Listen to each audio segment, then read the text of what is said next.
আপনারা তো কম বেশি সবাই এসডিএমকে জানেন, যারা বাইকার ভিডিও দেখেন, বাইকার ব্লগ দেখেন। কম বেশি আপনারা এসডিএমকে জানেন, যে ব্যক্তিটাই অসহায় কুকুরদের খাওয়ায়, তার পেজের ইনকাম দিয়ে হলেও খাওয়ায়, নিজের ইনকাম দিলেও খাওয়ায়। এখন রিসেন্টলি কিছুদিন আগে ওনার উপরে হামলা হয়েছে, ওনার উপরে নাকি জেনারেল ডায়েরি করছে একটি মেয়ে। তার বক্তব্য হচ্ছে সে নাকি মেয়েদের নিয়ে অশ্লীল ভিডিও করে, অশ্লীল ছবি তোলে। আপনারা যারা এসডিএম এর ভিডিও দেখেন রেগুলার, তারা কি আপনারা কোনোদিন দেখছেন যে এসডিএম এর পেজে বা এসডিএম এর চ্যানেলে একটাও অশ্লীল ভিডিও বা কোনো একটা খারাপ মেয়ের পোস্ট আছে, এমন কিছু দেখছেন জীবনে আপনারা?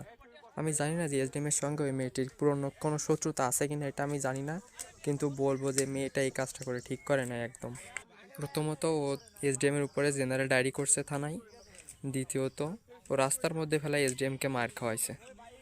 আমার মনে হয় না যে আপনারা যারা এসডিএমকে চেনেন তারা জীবনে এসডিএমকে জীবনে কোনো খারাপ কাজ বা খারাপ কোনো পোস্ট কিছু করতে দেখছেন।